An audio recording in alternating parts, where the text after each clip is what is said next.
اجلاسی دوم بله غیر نوبتی مجلس نمایندگان همین حال کار خود را بعد از بررسی 8 مسئله مهم انجام داد و مسئله اولی اون این هم یکی از موضوعهایی بود که تقریبا 4 ماه در میان مردم و در جمعیت‌ها در نشست‌ها در رسانه‌های خبری و در سفرهای پرزیدنت تاجیکستان بررسی می‌شد. این مسئله تنظیم رسم و آیین‌های تاجیکستان بود که با جمع آرا به تصویب رسید. در این قانون همون طوری که بحثایی که ادامه داشت مسئله تنظیم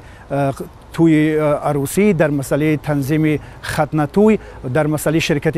حافظا به این معرکه ها همطور مسئله های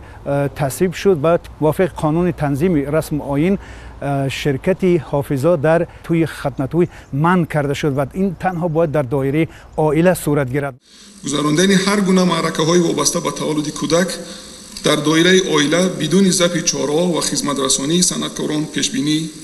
می شود. روند برگزاری مراسم دفن و عزاداری نیز تکمیل یافته. من بعد تمام مراسم دفن و عزاداری از قبیل 3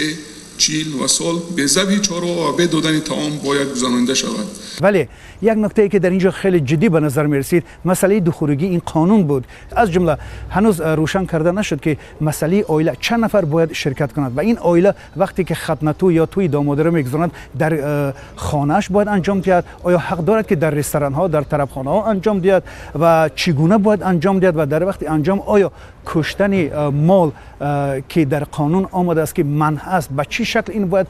توی خودش رو گذراند. آنچنانی که رئیس مجلس نمایندگان شکرجان ظهورف ذکر کرد به رئیس کمیته دین تاجیکستان، یعنی اینکه هنگام گذراندن این معرکه وقتی که در دایره عائله صورت میگیرد ذبح مال ممکن است یا نه، ذکر کرده شد که مالی که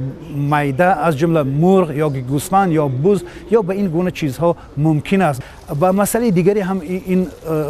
و مهم هم این بود که در صورت نقض قانون تنظیم رسم آیین از طرف منصبدارا آنها با 25,000 سامانی و اهل علما دیندارا امام خطیبا اگر نقض کنند آنها به اندازه 500 نشان دهنده یا 35,000 سامانی جریمه بسته می شود.